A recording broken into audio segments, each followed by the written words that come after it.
Assalamualaikum warahmatullahi wabarakatuh. Selamat pagi pemirsa podcast Komunikasi Rasa. Ini adalah salah satu program jurusan Ilmu Komunikasi di dalam upaya untuk mengedukasi, dalam upaya untuk menginspirasi. Pada pagi hari ini kita bertemu kembali, senang sekali rasanya. Di pagi yang cerah ini kita sudah kedatangan satu sosok yang luar biasa nih. Kalau lihat dari kostumnya, pemirsa mungkin sudah mengetahui ini pasti Pak Polisi gitu ya. Dan nanti hari ini pagi ini kita akan lebih banyak berbincang dengan Bapak Julius ya. Julius, Bapak AKP Julius Hadi. Hari ini AKBP Julius Hadi hari ini menjadi salah satu narasumber kita di Komunikasi Rasa yang judulnya itu sangat cocok yang kita bahas untuk menjelang saat-saat pemilu nih Pak Hadi. Judulnya itu yuk kita jangan jadi penyebar hoax, jangan menjadi penyebar black campaign di media sosial. Nah, kami sangat merasa bangga sekali mendatangkan ya seorang Pak Julius yang merupakan Kasubdit PID Humas Polda Bengkulu. Ya, nanti mungkin Pak Julius akan memperkenalkan diri terlebih tentang bagaimana pendidikan, bagaimana pengalaman beliau gitu, dan hari ini berada di Laboratorium Komunikasi Jurnalistik di FISIP Universitas Bengkulu. Pak Julius, selamat pagi Pak Julius Hadi. Kami senang sekali, sangat mengapresiasi kehadiran Bapak di Komunikasi Rasa. Mungkin sebelumnya pemirsa bertanya-tanya nih, kalau dari kostum udah tahu nih Pak Polisi. Nah, silakan Pak Hadi untuk memperkenalkan diri sendiri, barangkali lebih ini ya Pak ya, lebih lengkap seperti itu. Silakan Pak Hadi. Terima kasih. Assalamualaikum warahmatullahi wabarakatuh. Salam sejahtera bagi kita semua. Om Swastiastu, Namo Buddhaya, salam kebajikan.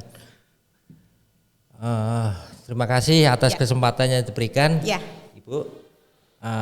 Izinkan saya perkenalkan diri, nama saya Julius Hadi Haryanto, asli Semarang Bu. Asli Semarang ya Pak.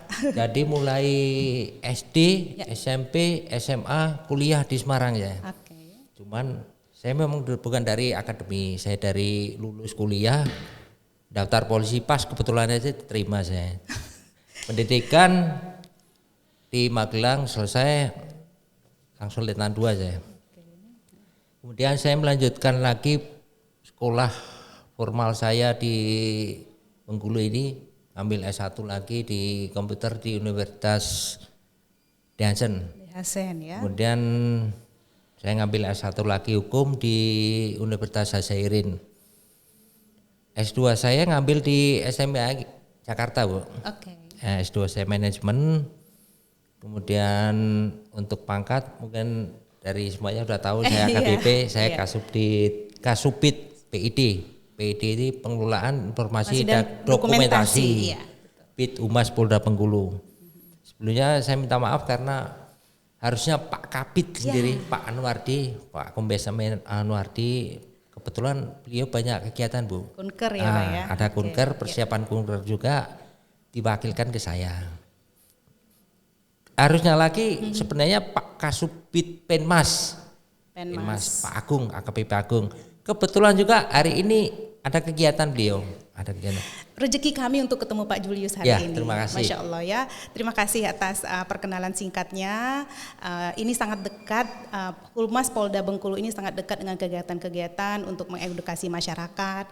Kemudian menjelang tahun-tahun politik seperti ini juga masyarakat ini perlu diedukasi sedemikian rupa. Bagaimana kita tahu Pak ya bahwa masyarakat Indonesia itu adalah masyarakat yang mendapatkan prestasi tinggi dalam hal pengguna internet. Ini luar biasa Pak. Jadi kalau di tingkat dunia Indonesia adalah peringkat keempat, kadang-kadang peringkat ketiga, tapi tidak pernah keluar dari 5 besar di dunia. Ini menunjukkan kepada kita bahwa penggunaan internet ini bukan hanya tertuju kepada satu segmentasi saja, tapi udah menjurus kepada seluruh lapisan masyarakat. Tidak ada lagi disebut dengan segmentasi di dalam penggunaan internet. Yang ada adalah pengguna internet itu. Saya mengutip dari hasil penelitian yang dilakukan oleh Wia Sosial pada tahun 2022 menyebutkan bahwa dari 277 juta penduduk Indonesia pengguna ataupun yang terhubung dengan telepon seluler itu melebihi dari jumlah penduduk Indonesia, 345 juta. Artinya apa? Artinya bahwa mungkin saja masyarakat Indonesia ini satu orang itu memiliki 2 telepon seluler. Jadi keterhubungan dengan telepon seluler itu luar biasa di Indonesia. Belum lagi kita melihat juga bahwa data yang mengejutkan 73%, lebih 73% masyarakat Indonesia adalah pengguna internet. Jadi hampir 100% nih. Kalau dikalkulasikan bahwa penduduk Indonesia ini adalah anak-anak atau bayi di luar itu, barangkali yang pengguna internet ini juga dimulai dari usia-usia balita. Itu yang terjadi di Indonesia. Nah, hari ini kita akan mengangkat tema itu, bagaimana kedekatan masyarakat dengan internet, kemudian bagaimana pula efeknya, bagaimana pula aktivitas yang dilakukan oleh netizen-netizen yang tidak pernah lelah mungkin namanya Pak ya, untuk bisa beraktivitas di media-media sosial. Maka judul yang hari ini kita angkat, jangan menjadi penyebar black campaign, kami kira ini sangat strategis untuk kita angkat gitu, dengan didulukan atau pengantar dari bagaimana penelitian yang ada di Indonesia ini gitu. Nah Pak Julius ya, panggilnya Pak Julius ya Pak ya. Tadi kadang-kadang saya nanya manggilnya Pak Hadi gitu, karena Julius Hadi, jadi nggak apa-apa ya Pak, masih dalam rentang namanya. Ada yang manggil Julius, ada yang manggil Hadi juga. Oh gitu ya Pak ya. Oh berarti ada 2 nama. Ada 2. Tapi apalah arti sebuah nama ya Pak? Orangnya juga itu juga. Oh gitu ya. Jadi satu orang ada 2 nama gitu. Nah Pak Julius, kalau Bapak melihat dari sisi Humas Polda Bengkulu, ini seperti apa masyarakat sekarang ini dalam penggunaan internet, khususnya di lokal ya Pak ya, di lokal. Seperti apa yang Bapak pantau? Silahkan Pak, gimana? Jadi kalau kita pantau dari sisi B2B Bu ya, bahwa masyarakat ini seperti ada ketergantungan. Ya, ketergantungan. Kita contohkan aja Bu, kita mencari berita, cari berita lebih cepat dari internet Bu, daripada surat kabar. Kita cari surat kabar yang kemarin, mungkin udah nggak ada lagi. Atau udah jadi pembungkus bungkus kacang goreng ya misalnya. Tapi kalau di internet Bu, walaupun setahun itu masih ada Bu. Terdokumentasi dengan baik. Jadi anak kecil pun sekarang kalau nggak megang HP Bu, ya nggak megang HP, seakan-akan seperti ketinggalan zaman Bu. Malu mereka. Kita contoh lagi, anak SD yang notabene-nya masih SD pun sudah megang Bu. Saya aja sampai heran. Begitu parah, kalau saya bilang begitu parahnya kayak gitu. Dulu zaman saya SD. Mainnya di luar. Di luar main. Bahkan megang telepon aja gak berani. Karena barang mewah ya Pak. Barang mewah. Kalau sekarang barang mewah enggak Pak? Kalau itu seperti kebutuhan. Nah, jadi bicara kebutuhan nih Pak Julius, saya ada teringat satu teori dari A.B. Maslow. Mungkin Bapak pernah juga. Kita mungkin sama-sama SMP ya, udah pernah mempelajari tentang teori hierarki atau kebutuhan manusia. Jadi bertingkat-tingkat. Ingat ya Pak ya. Kebutuhan manusia itu ada kebutuhan primer dan ada kebutuhan sekunder. Kebutuhan primer itu papan, pangan, sandang ya. Kalau sekunder misalnya aktualisasi diri dan sebagainya gitu. Tapi sekarang dari yang Pak Julius sampaikan tadi itu ada yang berubah memang Pak. Kalau mengatakan bahwa perangkat ini menjadi sebuah kebutuhan. Jadi kebutuhan primer sekarang ini bukan hanya sandang, pangan, papan, tapi ada satu lagi Pak Julius. Tahu nggak Bapak? Casan. Benar nggak Pak? Betul. Kalau 10 pun punya gadget, tapi mati semua, mau bilang apa? Yang dibutuhkan sekarang itu selain pangan, papan, casan. Nah, jadi itu ada kebutuhan manusia di situ Pak. Jadi kalau nggak ada casan nggak akan bisa kita mengaktualisasi diri. Kalau tidak ada casan, tidak hidup ini, perangkat ini kita tidak bisa mendapatkan informasi. Sehingga itu menjadi kebutuhan. Jadi itu hanya analogi saja menurut saya Pak ya, karena kebutuhan akan perangkat ini luar biasa. Bukan hanya segmentasinya orang dewasa, tetapi sekarang ini sudah menjadi kebutuhan dari anak-anak. Generasi-generasi yang tadinya itu tidak diperkenalkan ini, tapi sudah menjadi sebuah mainan barangkali seperti itu. Apalagi di era pandemi, kebutuhan kita akan perangkat ini luar biasa gitu. Jadi gimana Bapak? Kalau zaman saya masih Ibda, masih Letnan 2 dulu. Megang HP itu barang mewah, Bu. Iya. Wah, bapak itu berduit nih. Sekarang enggak lagi. Iya. Mobil, contoh mobil juga. Dulu primer, Bu. Iya. Orang punya mobil. Wah, bapak itu banyak duitnya. Tapi sekarang enggak. Tiap orang pasti butuh mobil. Karena apa? Suatu saat orang itu ada keperluan mendadak malam-malam, nggak mungkin nelfon tetangganya. Pakai mobil. Pernah ada kawan, saya punya kawan, belum punya mobil nih, hanya motor. Saya bilang, Mas, kenapa nggak beli mobil? Duit ada. Wah, Pak, kelihatannya belum perlu, Pak. Bukan belum perlu. Sekarang ini mobil itu perlu, bukan untuk kemewahan loh. Tetapi untuk kebutuhan mendesak. Contoh umpamanya ada anakmu ini sakit jam 1 malam bawanya naik motor, nggak mungkin. Lah istrimu taruh mana? Cobalah beli, nggak usahlah mobil yang bagus, nggak usahlah mobil yang baru, mobil second, tetapi itu kan untuk kebutuhannya. Kebutuhannya untuk apa? Bukan mewah-mewahan. Kalau mau mewah beli mobil yang baru sekalian, yang ini yang mahal ya. Tapi itu untuk kebutuhan. Suatu saat itu perlu. Gak mungkin gak. Selang 1 bulan beli juga, Bu. Pas kebetulan juga dia ada dinas mendadak. Dia keluar kota. Pakai juga. Iya, akhirnya telepon saya. Terbukti. Wah, Pak, betul juga omongan Bapak ya. Kenapa? Soal mobil itu. Kenapa mobil? Saya udah lupa, Bu. Karena waktu ngobrol itu malam-malam kan saya udah lupa saya. Oh seperti itu, betul kan? Ya. Jadi kebutuhan, jadi berubah-ubah kebutuhan itu seperti saat ini kalau tidak pegang HP kita mungkin merasa ada yang tertinggal. Ada yang kurang. Ada yang kurang gitu ya. Betul. Makanya kalau di mahasiswa saya ini saya tanya, kalian pilih mana? Tinggal HP atau tinggal dompet gitu. Semuanya nunjuk, pokoknya tinggal dompet nggak apa-apa Bu, jangan tinggal HP gitu. Tapi ketika saya tanya di generasi yang migran ya, yang lebih dewasa gitu ditanya, mau ketinggalan HP atau ketinggalan dompet? HP aja lah, HP kita juga jadul gitu.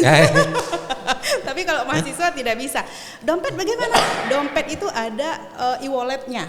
Jadi ada digital money-nya gitu, nggak apa-apa kalau dompet. Kan bisa pinjam juga. Tapi sekarang ini kalau tidak ada wifi, tidak ada kuota juga nggak bisa bergerak dong gitu. Makanya bisnis-bisnis dimanapun itu menyediakan yang pertama, ada nggak akses wifi-nya? Itu daya tarik untuk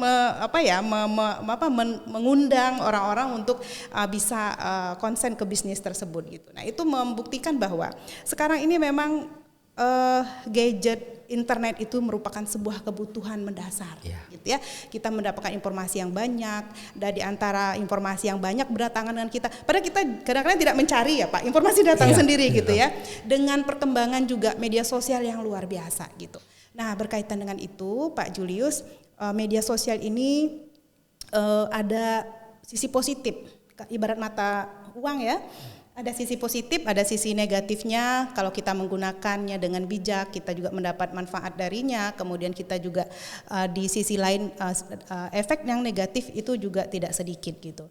Nah, salah satu yang paling mengkhawatirkan pada penggunaan media sosial ini adalah bagaimana pengguna itu tidak bijak menggunakannya. Artinya kebebasan mendapatkan informasi itu, kemudian kebebasan juga untuk membuat informasi itu menjadi sebuah tantangan di era sekarang. Di tahun-tahun politik seperti yang kita ketahui pemirsa juga ya, bahwa tahun depan bulan Februari ya Pak Julius ya, 14 Februari 2024 seluruh bangsa Indonesia akan ikut serta ya yang mempunyai hak pilih untuk mensukseskan pesta demokrasi. Ini pemilu serentak ya Pak Julius ya. Ini luar biasa, tantangan juga bagi penyelenggara pemilu. Terus tantangan juga bagi pengawasan pemilu yang kita bicarakan ini, pengawasan pemilu ya Pak. Bagaimana informasi itu sangat banyak, informasi yang berkaitan dengan politik itu sangat banyak karena menjelang masa-masa ini yang sekarang kita sedang 2023 itu informasi luar biasa tentang pemilu ini, informasi yang bentuknya foto, informasi yang bentuknya video, ataupun informasi yang bentuknya teks gitu. Nah, Pak Julius melihat bahwa yang sekarang ini terjadi sebenarnya apa gitu? Apakah ini memang sebuah fenomena baru menjelang tahun politik, atau sebenarnya ini adalah sesuatu yang biasa aja yang kita bisa temukan tidak di tahun-tahun politik? Nah, bagaimana Bapak melihat itu? Kalau saya melihat tahun ini tahun politik. Iya, menjelang pemilu. Pemilu, ya. Dari mulai pilpres, ya. Kemudian pemilihan dari anggota dewan tingkat DPR, nasional, DPD, DPRD, semuanya jadi satu. Baru pertama kali. Ya. Baru pertama di Indonesia. Jadi kalau pengalaman yang kemarin-kemarin, tidak dapat kita pungkiri bahwa kalau tiap pemilu pasti ada namanya konflik ada, konflik kepentingan ada juga. Mungkin Ibu masih ingat ketika pemilu itu belum masuk ke mana, ke media sosial digital, tahun 2005 kalau nggak salah. Waktu itu di Kabupaten Kaur bakar-bakaran sampean. Itu belum sampai ke media sosial. Kalau sampai karena masa itu belum berkembang betul ya Pak ya, sosial media belum memasyarakat. Masyarakat ya, betul. Kalau sampai pada tahun-tahun itu sudah ada media sosial, kayak apa itu? Repot tuh. Repot ya Pak. Kalau itu dikembalikan ke sekarang, tahun ini disamakan dengan tahun yang kemarin itu ya. Betapa hebohnya ya Pak ya. Bahkan sampai luar negeri pun tahu. Karena memang borderless, jadi tidak lagi terkendala ruang, terkendala wilayah, semua bisa menyaksikan gitu. Nah, ini juga salah satu nih Pak Julius yang kita khawatirkan ya Pak ya. Mungkin pemirsa juga pernah mendengar istilah yang keren itu ya, black campaign gitu. Istilahnya keren sekali. Nah, kalau dari sisi perspektif nih ya, dari sisi Pak Julius sebagai seorang aparat hukum, kemudian juga aktif di berbagai edukasi masyarakat gitu. Sebenarnya black campaign ini apa sih Pak gitu? Saya juga pernah mendengar negatif campaign. Itu apa sih bedanya Pak Julius? Kalau boleh saya bicara Bu ya. Iya. Gimana Pak? Kalau negatif campaign atau kampanye negatif itu boleh Bu. Boleh ya Pak boleh, ya? diizinkan di undang-undang atau pemilu boleh. Oke, pemirsa juga harus paham nih kalau negatif campaign itu dibolehkan. Nanti kita tanya lagi Pak Julius, kenapa dibolehkan? Terus apa bedanya dengan black campaign? Nah, silakan Pak dilanjutkan. Kalau negatif campaign atau kampanye negatif itu. Salah satu kandidat memberi ataupun tim sukses itu. Membocorkan, ini kelemahannya seperti ini tuh. Berarti dengan data ya Dengan Pak? data yang akurat. Sebagai contoh gini, mau daftar, mau ikut kandidat ini, ini udah daftar, udah mau kampanye. Si Badu naik motor aja Bu, naik motor, nggak pakai helm, itu fakta, memang benar. Betul. Naik motor nggak pakai helm, entah itu bawa surat atau enggak, SIM, STNK, tapi kelengkapan helm itu kan wajib Bu di jalan. Diekspos Bu. Sudah menyalahi tapi itu negatif. Benar itu. Gimana mau mengajari masyarakat kalau dia sendiri nggak patuh hukum di jalan raya? Betul.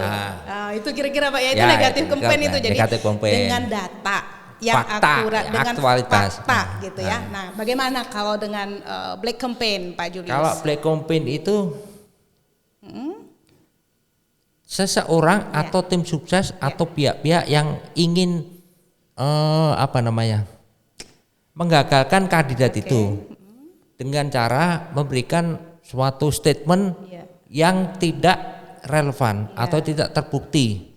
Sebagai contoh gini Bu, si Badu ketangkep tidur di rumah janda. Padahal si Badu ini lagi mancing keluar kota. Atau keluar daerah lah mancing. Memang tidak ada di rumah. Betul. Masyarakat bondong-bondong rumahnya, apa betul Bapak lagi keluar? Wah betul berarti. Tapi padahal si Badu ini lagi mancing. Tidak terbukti nih. Enggak terbukti gitu ya. Tapi informasi yang disebarkan itu kemana-mana. Gitu. Ditambah lagi mungkin foto Pak Badu waktu zaman-zaman mudanya, misalnya pernah kemana gitu dipotong, diedit segala macam. Seperti yang itu masih kan untung Bu. Nah terus gimana Pak? Bisa juga foto orang lain. Betul. Atau suatu kejadian di tempat lain. Waktu yang berlainan pula diekspos, diedit, dimasukkan di situ. Wah betul juga ya. Kenapa kita milih mentalnya aja, mental kayak gitu, ngapain dia jadi pemimpin, ngapain dia jadi kepala daerah, nggak jadilah, nggak jadi ya, nggak jadi. Tapi terus akhirnya ada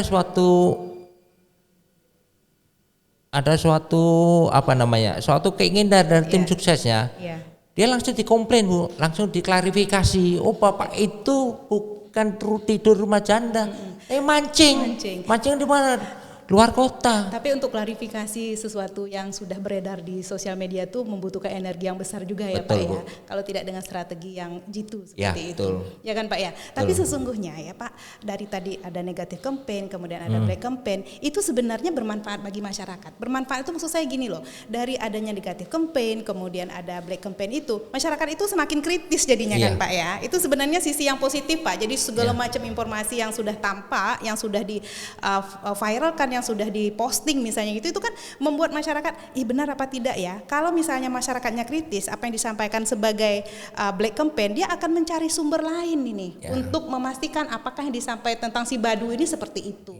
Tapi ada juga sisi masyarakat itu yang menerima apatis gitu loh, menerima saja. Apalagi yang menyebarkan itu punya pengaruh, yang dipercaya gitu ya, yang tidak terkalahkan dalam sisi yang tidak terkalahkan dalam sisi inilah kredibilitasnya gitu. Itu sebenarnya itu berbahaya gitu. Jadi perlu juga kita ketahui juga nih, kalau negatif campaign berdasarkan faktual, kemudian yang black campaign tidak berdasarkan faktual, berarti kan Pak ada motivasi penyebar black campaign ini atau kampanye hitam ini ya. Nah dari pengalaman Bapak sebagai di Humas Polda ya, kemudian mungkin juga pengalaman Bapak sebelumnya di Humas, itu sebenarnya Pak kalau black campaign seperti itu apa sih yang menjadi motivasi utamanya gitu loh Pak, penyebaran seperti ini? Gimana dari Pak Julius, silakan. Kalau pemicu, bukan pemicu, yang pasti mereka ingin menjatuhkan kredibilitas calon kandidat lain. Gimana caranya dia kalah? Dia negatif di mata masyarakat. Entah itu gimana lah, entah itu lewat tetangganya, lewat media sosial, bisa semuanya itu dilakukan agar calon atau kandidat lain itu gagal, kalah. Itu dampaknya berarti? Itu ingin mengalahkan, ingin menjatuhkan seseorang. Itu berarti dampak ya Pak? Kalau dampak dalam pemilu seperti ini berarti sesuatu yang dihindari oleh kandidat ya Pak ya, supaya dia tidak diserang secara digital gitu. Ya kan Pak? Dampaknya adalah elektibilitasnya, ya kan, kredibilitasnya jatuh seperti itu. Nah, kalau menurut Bapak, dampak-dampak seperti ini nih bagaimana kita menghadapinya? Kalau misalnya ada salah satu calon nih yang dibombardir dengan black campaign gitu, apakah misalnya didiamkan saja atau misalnya dibiarkan saja, atau sebenarnya perlu memang klarifikasi Pak? Kalau udah terjadi seperti itu Bu, dari tim suksesnya itu harusnya segera langsung klarifikasi. Karena kalau tidak cepat diklarifikasi, pandangan masyarakat itu, orang yang mau milih kan semuanya tidak, contoh Pak Presiden Jokowi, karena orang nggak kenal dengan beliau. Dia waktu mau nyalon 2014 kemarin Pilpres, kan diguncang semuanya. Wah, waktu gubernur DKI begini. Waktu jadi wali kota Surakarta seperti ini. Itulah tugas tim suksesnya Bu. Nggak mungkin lah Pak Jokowi yang turun tangan. Itulah tugas tim sukses untuk klarifikasi masa itu. Kebetulan Pak Jokowi itu, mohon maaf ya, Pak Jokowi punya tim sukses yang andal waktu itu. Langsung ditanggapi, langsung klarifikasi. Oh seperti ini. Nggak usahlah ke pemilihan presiden Bu. Pemilihan kades saja lah yang paling kecil. Pak Kades sebelum jadi Kades ribut terus dengan istrinya. Padahal enggak, cuman kalau ngomong kencang Bu, ya dengan nada yang tinggi. Ya nada tinggi lah. Orangnya ya bawaan lahir Bu, dari lahir sampai dewasa bawaannya seperti itu, keras ngomongnya. Tapi ditanggapi oleh pihak lawannya kan. Nah, dia sering minta istrinya, sering minta anaknya. Nah, tugasnya dari tim suksesnya di Kades ini, oh enggak lah. Nah, tergantung dari tim suksesnya itu, tanggap atau enggak. Nah. Iya. Berarti kan dari hal-hal yang kecil sebenarnya black campaign ini ada ya Pak ya. Jadi bukan hanya besok ini kita akan menghadapi pemilu serentak yang 5 kategori besar itu ya Pak ya, DPR, DPD, wakil presiden, kemudian apalagi Pak wali kota, kemudian DPRD gitu ya Pak, DPD juga seperti itu. Nah artinya kan dari yang paling rendah sekalipun itu juga mengalami hal itu gitu. Nah sehingga kan kita bertanya-tanya nih, kalau demikian apakah black campaign ini sebenarnya disusun secara terstruktur atau sebenarnya individual aja? Gimana Pak Julius? Ada juga yang individu. Oke. Karena apa? Ada yang maksud saya gini. Iya. Si Badu ini nyalon. Iya. Tapi saya ini dulu pernah sakit hati sama beliau. Dalam pengalaman hidupnya pernah tersakiti sama dia. Sebenarnya kalau dibilang tersakiti enggak, cuman ada permasalahan kecil itu. Saya expose saja Bu, kelemahan dia. Entah itu benar atau enggak, kita enggak tahu. Kita expose saja. Wah, si Badu utangnya banyak. Cara pribadi. Memang ada utang, tapi tidak terlalu banyak Bu. Sudah diganti, tinggal sedikit. Tapi dianggap hutang juga ya? Masih dianggap hutang juga. Iya. Yang lebih parah kalau secara terstruktur itu. Ya, itu gimana Pak? Kalau terstruktur itu kan mereka ada timnya ya Pak? Ada tim-timnya. Jadi gimana caranya? Pokoknya calon ini harus gagal. Kalau nggak gagal, mengurangi dari mata pilih ini, mengurangi dari jumlah itu. Dia sudah secara polling dia dapat 60% dari mata pilih. Gimana caranya berkurang? Makanya dibuat terstruktur. Itulah yang agak berat Bu. Dan pembuktiannya itu agak susah. Kalau yang terstruktur ya Pak ya? Karena bertubi-tubi mereka Pak. Nyerangin bertubi-tubi. Jadi misalnya kalau terstruktur tuh ini nanti yang bagian ini ya kamu hantam, ini bagian ini hantam gitu. Jadi banyak tim ya Pak ya? Bisa banyak tim, banyak tim, bisa timnya sedikit. Tergantung pembagiannya kerja itu. Oh gitu. Pasti ada itu Bu. Pasti ada ya Pak Pasti ada seperti itu. Cuman untuk pembuktiannya yang agak susah. Karena tertutup. Iya. Sangat tertutup gitu. Gak mungkin kamu ini gak mungkin Bu. Biasanya Pak kalau black campaign itu mereka yang terstruktur itu menggunakan akun asli atau enggak Pak? Rata-rata mereka enggak Bu. Enggak ya Pak ya? Enggak. Akun kan bikin akun bisa Bu. Iya. KTP orang itu, KTP si A. Padahal yang mengekspos si Z. Iya. Ditanya lagi, kamu ini, saya aja Pak, HP saya HP gini Pak, gimana mau internet nggak tahu saya. Iya. Pernah kejadian seperti itu Bu? Bisa ya Pak? Bisa. Oh. Ada kawan saya Bu, dulu waktu belum Telkomsel belum KTP asli, daftar KTP asli ya. Pakai pakai NIK KTP itu. Kawan saya pinjam KTP nelayan tuh, pinjam kakaknya, buat apa? Adalah ya udah kasih, pakai nama itu. Saya bilang kok pakai nama itu? Supaya kalau dilacak nggak gede. Oh seperti itu. Awalnya juga saya mikir betul juga ya. Kenapa saya nggak ikut juga? Tapi kemudian ada perubahan kan Bu, harus nama. Kalau banyak orang Telkomsel juga nggak bodoh kan, yang punya Telkomsel akhirnya diklarifikasi lagi lah mereka. Sekarang kan nggak bisa Bu, karena bisa lagi. Ya berkaitan dengan data diri ya Pak ya, itu salah satunya NIK itu gitu.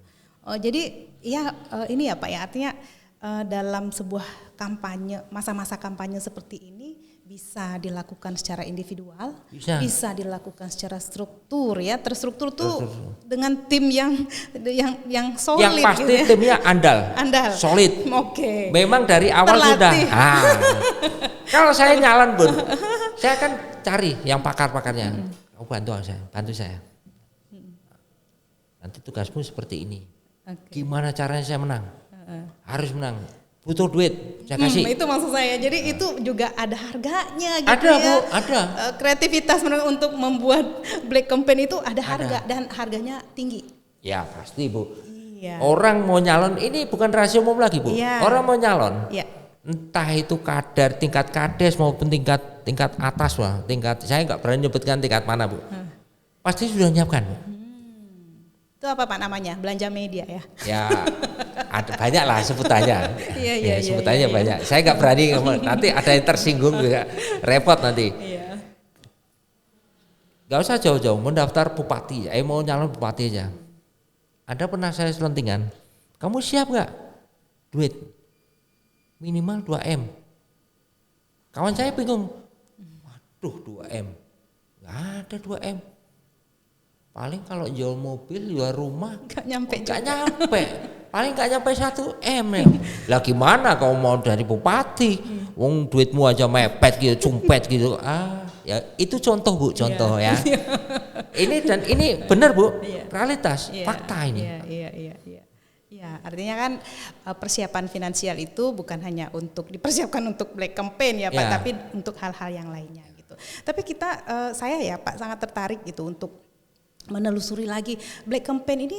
Adakah ini Pak kelompoknya misalnya sering ditemukan black campaign atau kampanye hitam itu dalam bentuk video, pernah nggak Pak? Misalnya dari sisi ini nih Humas Polda nih, ada nggak kategori seperti itu? Oh, yang paling banyak black campaign itu terjadi pada bentuknya teks atau bentuknya foto atau video atau semuanya bercampur gitu Pak ya? Yang lebih banyak ditemukan itu dari narasi, Bu. Oh, teks. Ya, teks. Karena narasi itu gampang. Oke. Kalau video itu agak sulit ya Pak? Agak sulit, karena apa? Editing segala macam. Karena orang yang individu humannya itu wajah saya seperti ini, nggak mungkin ditirukan. Nggak mungkin, Bu.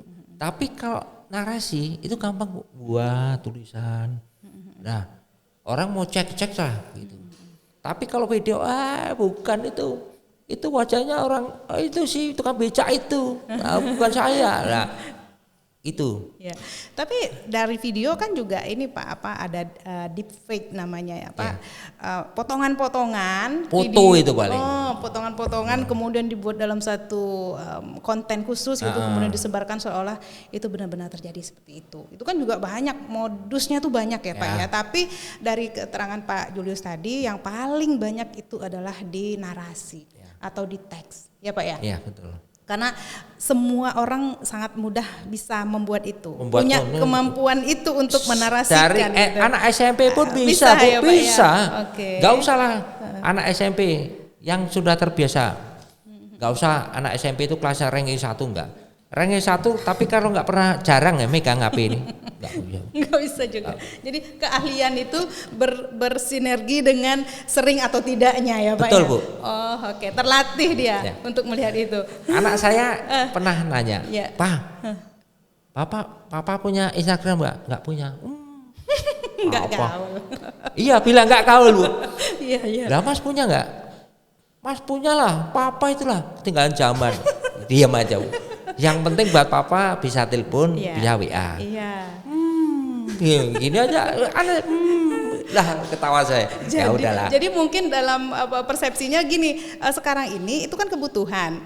Kemudian gadget seperti itu kalau usia-usia kita itu kan fungsi ya Pak, berdasarkan fungsional gitu ya. Misalnya untuk nelpon bisa, untuk WA bisa gitu. Itu aja lah untuk yang pokok. Tapi sekarang ini juga berubahnya itu adalah status sosial. Nah, status sosialnya dari mereknya, dari harganya. Pak ya. Mungkin juga kita temukan mahasiswa-mahasiswa atau anak-anak kita kok lebih bagus anaknya HP-nya gitu, karena itu sebagai status sosial gitu ya. Tapi harapan kita seperti secanggih apapun yang dimiliki oleh generasi muda kita, mereka harus mengerti yang mereka akses itu sebenarnya juga harus diklarifikasi dulu. harus verifikasi semua informasi, termasuk tadi yang black campaign itu ya Pak ya, bagi misalnya nih mahasiswa-mahasiswa saya sekarang sedang nonton misalnya pemilih pemula gitu ya, apakah yang menjadi pemilih pemula ini kan orang-orang yang generasi yang membutuhkan informasi lebih, informasi yang bisa mencerdaskan mereka gitu. Maka kalau ada misalnya tadi terstruktur untuk black campaign ini gitu ya, saya membayangkan bahwa generasi ini tidak mendapatkan ekspektasi yang dia harapkan gitu. Itu bagi yang cerdas, tapi bagi yang tidak memahami itu sebagai black campaign itu ditelan mentah-mentah. Apalagi dalam terstruktur yang sangat handal, yang punya kemampuan lebih gitu ya Pak ya, yang paling bagus sekalipun dengan biaya yang tinggi itu dilakukan oleh seseorang gitu untuk menjadikan sebuah konten ini adalah konten yang menjatuhkan seseorang gitu. Nah, menurut Pak Julius ini ya, karena dia bentuknya struktur tadi ini masih berkaitan dengan yang tadi itu, ada juga nih istilah di keseharian kita apalagi menjelang pemilu-pemilu seperti ini ya Pak ya, dan tahun-tahun lalu juga istilah ini sangat dekat dengan masyarakat gitu. Sebenarnya apa sih yang dimaksud dengan buzzer? Apakah yang tadi Pak Julius katakan itu terstruktur, masif gitu ya, sistematis gitu. Apakah itu Pak, itu untuk pemilih pemula itu penting informasi seperti ini sehingga dia tidak menelan mentah-mentah apa yang menjadi akses informasinya. Terus buzzer itu apakah semua yang dilakukan buzzer itu sesuatu yang negatif? Nah, gimana nih Pak Julius melihat itu ataupun memberikan edukasi nih kepada pemirsa dari Komunikasi Rasa? Gimana Pak Julius? Kalau buzzer ya, masalah buzzer. Iya. Enggak semua, kita jangan berpandangan atau langsung memvonis bahwa buzzer itu pasti memberikan negatif. Bukan. Berarti ini kata kunci nih Pak. Ya. Buzzer itu bukan hanya untuk kegiatan-kegiatan yang negatif saja. Nih pemirsa harus catat nih ya. Bukan, tetapi ada hal lain ya Pak ya. Buzzer itu juga menjadi sebuah income barangkali, cara-cara berpromosi atau pemasaran dan lainnya. Nah, dari sisi black campaign yang dikelola oleh buzzer, nah gimana nih Pak Julius melihatnya? Buzzer itu bukan dalam arti saya mau jadi buzzer. Saya relawan Bu. Iya. Relawan atau pendukung dari calon ini, simpatisan lah. Bisa dibilang simpatisan. Saya kepengen calon saya ini menang. Ya. Gimana caranya saya mempublikasikan dia dengan kata-kata atau narasi yang bagus-bagus. Contohnya gini, Bapak ini sering mengadakan pengajian, menghadiri pengajian di sini, di sana, di situ dan terusnya. Dalam pengajian itu dia nyumbang. Ya, buzzer bukan hanya untuk hal yang negatif ya, itu kata kuncinya. Terus Pak, nyumbang terus? Saya expose Bu, itu kan suatu kelebihan. Bukan maksudnya suatu kelebihan dari calon yang saya dukung ini. Beda dengan buzzer yang ingin menjatuhkan dengan black campaign itu. Saya nggak ingin si A ini menang, si Badu ini menang. Saya bukan narasi lah, seperti tadi saya katakan. Si A ini ketangkep nginap di rumah janda, padahal dia mancing. Karena bisa juga karena sakit hati, bisa juga karena dia musuhnya atau beda calon itu. Bisa seperti itu. Jangan dibilang buzzer ini konotasinya negatif. Bisa positif tergantung dari orang itu. Berarti buzzer itu bukan hanya terstruktur, bukan ya Pak? Enggak, individu bisa. Juga bisa. Seperti saya katakan tadi, saya ini simpatisan, bukan dalam arti saya ingin saya ikut dari si calon A ini, bukan. Saya cuma simpatisan aja. Saya senang dengan sifat Bapak itu, si Badu ini. Kenapa? Dia sering ke masjid, sering nyumbang. Dia kalau ada orang meninggal dia datang, kemudian dan lain sebagainya lah. Tapi jarang diekspos sama tim sukses ini lewat media sosial. Saya ekspos aja Bu. Iya. Bapak ini begini. Bukan dalam arti saya tim sukses, bukan. Individu bisa. Karena saya kepingin Bapak ini menang karena sifatnya baik. Orang ini amalnya baik. Cocok, layak jadi seorang pemimpin. Oh iya. Berarti kan kita sebagai pengguna sosial media itu juga mempunyai hak ya Pak ya untuk menuliskan apapun. Boleh, gitu. siapapun boleh Bu. Tetapi jangan sampai yang negatif yang menjadi hobi kita, menjadi kebiasaan kita ya Pak, menyerang gitu, menyudutkan gitu. Kita boleh menggunakan siapapun boleh. Karena satu orang Pak ya bisa saja punya media sosial itu lebih dari 5 Pak. Betul. Itu sangat luar biasa gitu. Jadi saya juga nanya tuh ke mahasiswa saya, penelitian saya juga yang berkaitan dengan literasi digital. Kenapa kok bisa sampai sebegitu banyaknya gitu ya?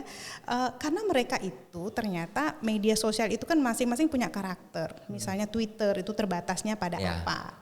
Kalau Instagram mereka lebih kepada video dan foto. Kalau Facebook lebih kepada teks, misalnya lebih umum seperti itu. Jadi mereka itu punya karakter masing-masing di dalam memilih media sosial. Makanya kalau ini muncul, salah satu misalnya Black Campaign tadi muncul di Twitter, kadang-kadang nanti akan muncul juga kita temukan di Instagram. Orang yang menerima itu aja kan gitu ya Pak ya. Kan satu orang bisa punya beberapa akun yang tercover di sini gitu, di gadgetnya gitu. Jadi sehingga bahaya sekali kalau satu isu yang berkembang itu masuk ke dalam kategori Black Campaign yang tidak sesuai dengan fakta tadi. Caranya, untuk mengklarifikasi, kita klarifikasi, tapi untuk menembus itu supaya diterima oleh masyarakat klarifikasinya itu luar biasa. Tapi kita kan juga punya aturan ya Pak ya. Di Indonesia ini khususnya kita punya aturan dalam mengatur bagaimana Black Campaign ataupun bagaimana kampanye-kampanye yang dilakukan ataupun aktivitas kita juga ya, aturan-aturan tentang aktivitas atau kegiatan kita di media digital gitu. Nah, kalau boleh tahu nih Pak, kalau aturan yang ada berlaku di Indonesia itu apa saja Pak yang berkaitan dengan aktivitas di media sosial gitu Pak? Aturan atau regulasi lah ya, regulasi tentang pemilu, tentang penggunaan sosial media barangkali Pak. Ada nggak Pak? Misalnya pernah ada ITE. Undang-undang ITE itu juga termasuk ya Pak ya dalam satu. Yang pasti Bu, aturan itu tidak berinduk pada undang-undang ITE itu. Jadi kalau kita Black Campaign itu pasti kan larinya ke undang-undang ITE. Ancaman hukumannya 6 tahun 7 tahun. Wah. Ancaman pidana Bu. Iya. Banyak sekali. Undang-undang ITE itu itu ada 6 tahun 7 tahun. Jadi yang diatur di undang-undang ITE itu. Jadi ada di Kominfo itu ada namanya patroli cyber. Nah, saya ingat tahu itu. Juga ya. Benar. 2019 itu Pak. Patroli cyber. Jadi polisi sekarang tuh bukan hanya di dunia yang nyata, tapi di dunia maya juga ada. Juga. Benar. Sama juga Kominfo Bu. Mereka patroli cyber. Kalau sekiranya ada media sosial yang negatif itu langsung bisa di-blok, kemudian dihapus gitu ya Pak, ininya bisa ya. Sama dengan di polisi juga ada patroli cyber, masuk Krimsus ya. Krimsus ya Pak ya. Di Krimsus. Ada patroli cyber itu. Jadi kalau aturan berpacu pada undang-undang ITE. Aturannya Pak ya. Jadi Black Campaign yang tapi syaratnya dilakukan pada media sosial. Iya ya Pak ya. Kalau misalnya Black Campaign itu kan juga bisa secara langsung ya Pak. Kalau secara langsung gimana Pak? Pidana Bu. Pidana ya Pak itu bisa asal ada buktinya Bu, diserahkan ke Gakumdu. Gakumdu banyak. Pernah kejadian Bu. Di mana Pak? Saya ingin jatuhkan Bu. Pernah kejadian di suatu daerah, saya nggak usah sebutkan. Si A ini sebenarnya simpatisan dari Badu Bu. Si Badu ini ngomong Bu, sudah jatuhkan money politik. Kalau ketangkep, kamu bilang si Caca, kamu tim sukses atau simpatisan Caca. Bener ketangkep Bu, bilang saya dari Caca. nggak bagikan duit. Padahal bukan, dia punya badu Bu. Itu. Iya. Ketangkep. Ada suatu daerah. Akhirnya diklarifikasi bukan tim susah saya, bukan simpatisan saya.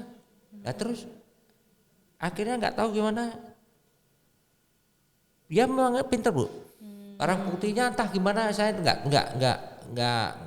mengikuti kelanjutan kasusnya, karena di Gakumdu bukan di Polres ataupun Polda.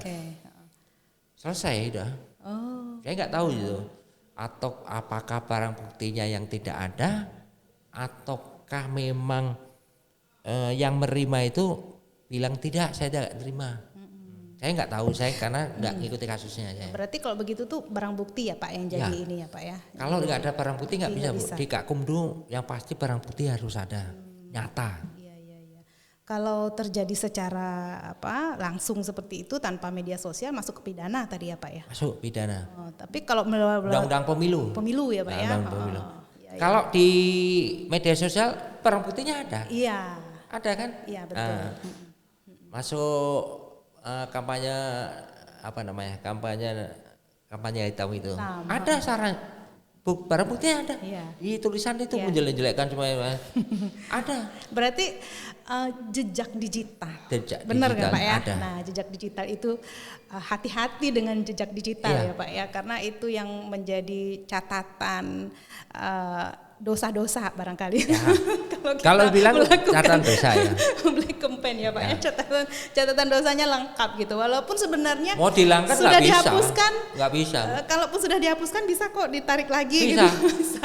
Kita kan ada kerjasama Bu. Kominfo, Polisian ada kerjasama dengan Telkomsel, Indosat dan sebagainya. Ada. Masuk dengan Mavindo juga Pak, Masyarakat Anti Fitnah Indonesia itu sudah ada MOU besar itu, apalagi untuk menyangkut pemilu seperti ini ya. Dan pengawas pemilu juga ya, selain penyelenggara pengawas pemilu sekarang juga sedang giat-giatnya ya Pak ya, seperti Bawaslu gitu, ada pengawasan partisipatif gitu dari masyarakat sendiri gitu. Bagaimana sekarang penggunaan media sosial ini menjadi momok juga gitu ketika tidak digunakan sebagaimana mestinya. Termasuk tadi adalah black campaign gitu. Nah, terakhir nih Pak Julius, ini pembicaraan kita udah panjang sekali ya Pak, banyak sekali manfaat-manfaat yang kita dapat sebagai insight, sebagai pengetahuan baru. Sebagai closing statement dari Pak Julius sebagai penegak hukum, sebagai bagian dari Humas Polda Bengkulu gitu. Sebenarnya apa yang menjadi upaya kita untuk menangkal black campaign ini? Apa upaya kita Pak Julius?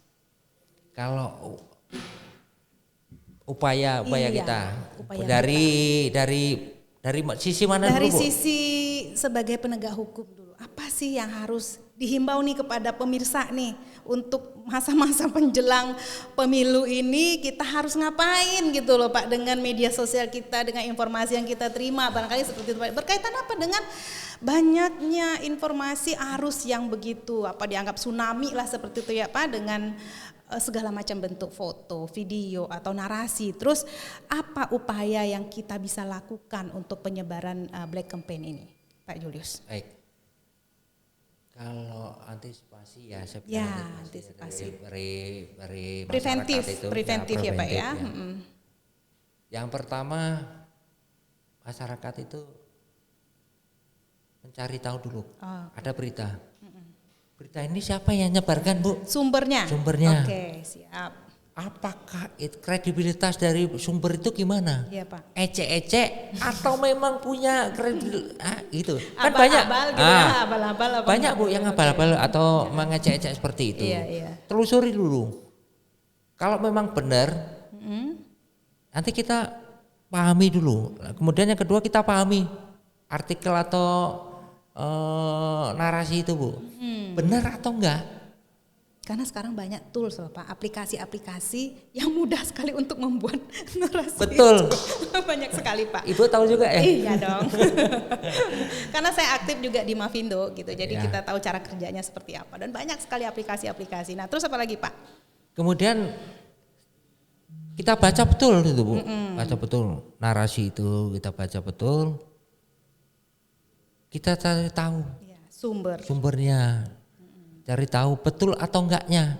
Kita istilahnya dalam polisi diselidiki dulu lah. Pak ya. Selidiki dulu apakah betul cerita itu. Jangan-jangan hoax nanti. Iya Pak.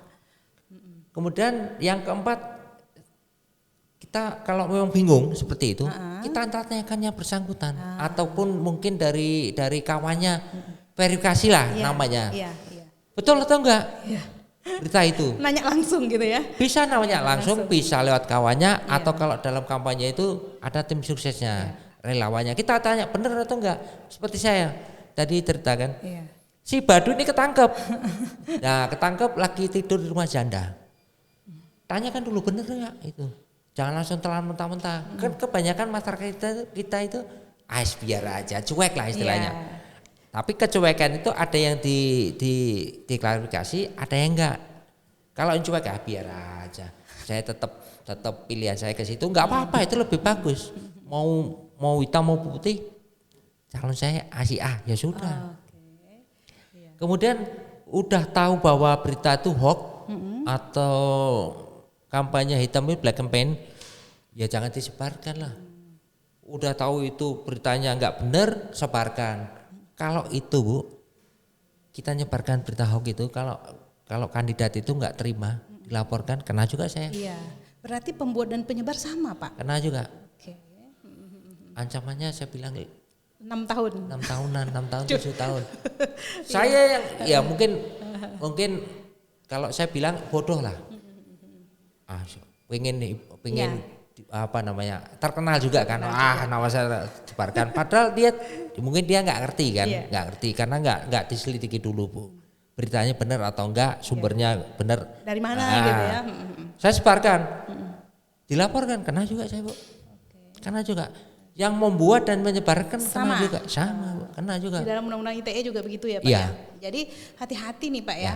Kita menerima sebuah informasi, pertama tadi Pak, dicek dulu cek Bu, sumbernya. Ya. Kemudian kita bisa bertanya langsung kepada yang penting cek dulu maksudnya sumber apa itu? Sumber informasinya gitu loh. Nah, misalnya reputasi dari media itu Bu, misalnya entah abal-abal tadi kan itu. Pak. Kalau media-media ini ya Pak, kalau media massa kita bisa membedakannya Pak. Misalnya itu media massa yang terverifikasi di Dewan Pers misalnya. Itu kan kredibilitasnya sudah mumpuni ya Pak ya. Artinya kalau sudah terdaftar bisa lah gitu kita anggap sebagai sebuah media yang kredibel. Informasi yang disampaikan itu bertanggung jawab karena itu merupakan karya jurnalistik ya Pak ya. Tapi di media sosial tidak boleh kita terlalu terpaku hanya kepada satu sumber, tapi karena media sosial ini siapapun bisa membuat, siapapun bisa menyebarkan, sehingga menurut saya berlapis lah ini kita. Verifikasi yang kita lakukan itu berlapis. Jangan mudah terpercaya dengan sumber-sumber yang belum kita ketahui apakah ini sesuatu yang benar atau tidak gitu ya Pak ya. Kalau misalnya muncul di satu media sosial, kita mau klarifikasi, boleh kita misalnya menggunakan tools misalnya untuk verifikasi ya Pak ya, di Kominfo ada, di Mavindo ada, apakah dengan kata kunci satu itu bisa keluar informasinya. Kalau memang kadang-kadang gini, media sosial ini memang kita akui sangat cepat Pak. Jadi sebagai sebuah media sosial itu dia keuntungannya atau kelebihannya itu sudah sangat cepat. Mungkin jurnalis belum tahu nih ada satu kejadian, tetapi di media sosial sudah tersebarkan gitu. Jadi yang di media sosial tersebarkan ini kita harus verifikasi ini memang benar atau tidak gitu. Paling tidak nih, kalau misalnya dalam satu postingan benar atau tidak, kemudian kita tanya ke satu tools misalnya, ini kejadiannya benar atau tidak misalnya, keluar tuh. Kalau yang sudah masuk ke media massa, keluar dia. Oh, sudah pernah diliput ini. Tapi kalau di media sosial kan tidak bisa seperti itu. Maka kita juga perlu verifikasi. Misal, kejadian daerah ini ada tentang pembagian money politik misalnya gitu ya Pak. Sekarang kejadian Bu. Sekarang juga sudah bisa nyebar Bu. Betul, makanya kecepatan itu Pak. Informasi itu. Karena jadi momok juga ya Pak, kecepatan ini. Jadi bukan hanya isi kontennya, tapi kecepatan ini juga luar biasa gitu. Jadi kontennya benar atau enggak kadang dilebihkan Bu. Iya, makanya saya katakan kadang dilebihkan. Tapi ada juga yang benar Pak. Artinya yang benar kemudian menggunakan media sosial, dari media sosial itu digunakan juga oleh para jurnalis untuk bisa meliput kembali, memverifikasi kembali menjadi karya jurnalistik. Ada juga seperti itu. Jadi tidak semua juga dalam media sosial itu adalah hal-hal yang tidak benar, tetapi banyak juga yang benar. Karena kita tahu sekarang ini juga ini Pak, jurnalis warga Jurnalis warga kita juga bisa. Menginformasikan sesuatu yang benar loh di media sosial kita gitu. Nah, itulah saya bilang buzzer itu. Buzzer itu. Ya. Okay. Semua orang bisa, Bu. Enggak hanya simpatisan, enggak hanya tim sukses, buzzer itu. Ibu juga buzzer, Bu. Saya pun buzzer juga. Iya, benar. Jadi kita bisa melakukan itu dengan punya kita sendiri gitu ya. Jadi tidak mesti juga buzzer itu adalah orang yang atau kelompok-kelompok tertentu yang dibayar untuk sesuatu hal, untuk menjual informasi ataupun membuat konten yang negatif ataupun yang positif. Tetapi sebenarnya individu sendiri itu juga bisa jadi buzzer gitu. Itu salah satu yang bisa kita petik juga dari hal yang pengetahuan baru kita pemirsa Komunikasi Rasa, bahwa buzzer itu bukanlah yang selama ini mungkin dipahami sebagai orang-orang yang ada di belakang tim ses yang dibayar, yang mempunyai tugas untuk menjatuhkan, tetapi sebenarnya buzzer itu juga bisa dilakukan oleh individu, secara individual atau secara personal, gitu ya Pak ya. Ada closing statement Pak untuk penutup kita pada siang hari ini, pesan-pesan, silakan. Baik, terima kasih. Ini kan sudah memasuki tahun pemilu. Jadi bijak-bijaklah dari kita menggunakan medsos, kemudian mencermati artikel yang ada. Jangan langsung terlalu mentah-mentah. Kalau sekiranya memang artikel itu tidak benar atau jangan disebarkan lah. Meragukan istilahnya. Saya ragu nih. Atau bahkan saya nggak ngerti. Jangan langsung disebarkan. Cek dulu. Kebenarannya. Benar. Atau lebih baiknya diamkan aja. Kita nggak usah ini. Karena toh kalau masyarakat biasa yang tidak punya kepentingan, ya sudah nggak usah, biarkan, kita nggak istilahnya cuek aja lah. Tapi kalau punya kepentingan, kita lihat dulu betul atau enggak. Karena tahun politik ini udah rawan Bu. Kritis Pak. Salah dikit aja, gempar semuanya. Bisa jadi konten ya Pak. Iya. Kita sudah masuk ke tahun politik, bijak-bijaklah kita menggunakan medsos. Itu aja Bu. Artinya keberadaan sosial media ini bisa kita jadikan sebuah tempat atau wadah kita untuk memasarkan atau mempromosikan misalnya dalam tahun-tahun politik itu dengan aturan-aturan yang sudah diatur gitu ya Pak ya. Karena saya juga membaca artikel itu sekarang ini kampanye tidak harus secara langsung, tetapi difasilitasi atau diatur di dalam peraturan dari KPU bisa menggunakan media sosial, bisa menggunakan media-media digital, dan itu harus terdaftar secara resmi. Nah, sehingga dengan demikian yang tadi Pak Julius sudah panjang lebar menjelaskan bagaimana kontribusi dari konten-konten di media sosial untuk sebuah kampanye politik itu, dan kemudian bagaimana juga Black Campaign menjadi sebuah momok atau tantangan untuk bisa dibasmi seperti itu. Maka hari ini saya mengucapkan terima kasih sekali atas pengetahuan baru dari Pak Julius, dari Kasubdit PID ya Pak ya, Humas Polda Bengkulu, yang telah berbagi banyak hal pengetahuan kepada kami di sini untuk pemirsa Komunikasi Rasa. Lain waktu kita akan berbincang dengan tema yang lain Pak Julius, dengan harapan juga tahun-tahun menjelang pemilu ini adalah tahun-tahun yang menjadikan kita sebagai pemilih, menjadi kita sebagai publik yang dicerdaskan, bukan menjadi publik yang dimanfaatkan oleh oknum untuk menyebarkan konten-konten yang tidak benar seperti itu. Terima kasih Pak Julius Hadi atas kehadirannya, atas informasi dan pengetahuan baru. Saya akhiri dari Komunikasi Rasa podcast pada hari ini. Sampai bertemu kembali di lain kesempatan. Assalamualaikum warahmatullahi wabarakatuh. Waalaikumsalam.